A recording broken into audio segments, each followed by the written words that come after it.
और हम दोनों कुमार मुनिवृंद के साथ उन कथाओं का रसपान करने में मस्त हो गए।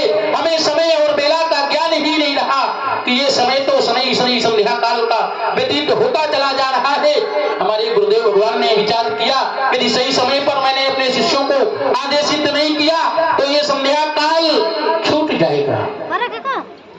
और यही सच्चे सदगुरु का परम कर्तव्य होता है, अपने शिष्य को सही समय का, सही मार्ग का, सही समय पर ज्ञान करा दे, वही सच्चा सतगुरु है। गुरुदेव भगवान ने आदेशित कर दिया, जाओ दोनों कुमार मां शनि देवी की पूजा करो, अर्चना करो, वंदना करो। क्यों नहीं भैया? क्योंकि ये मानव तन आपने बताया बड़े भाग्य से प्राप्त हुआ, बड़े भाग्य मानव तन पावा, सोर दुर्लभ सदग्रंथन गावा। लेकिन बड़ा भाग्य होने के बाद भी कई बार देखा गया ये मानव तन किसी किसी को सुलभ नहीं होता। इसके लिए भी किसी की कृपा की आवश्यकता होती। कबहू की करी करुणा ये नर देही ईश देत बिनु हेतु सने ही। जब ईश्वर अकाल कृपा करते हैं उस जीव पर तब ये मानव तन प्राप्त होता है।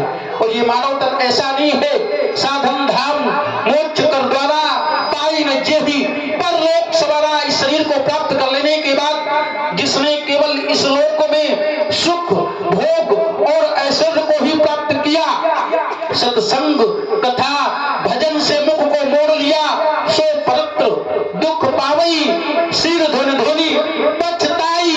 कभी तो काले ही, कभी कर्म ही, कभी ईश्वर ही मिथ्या दोष लगाई।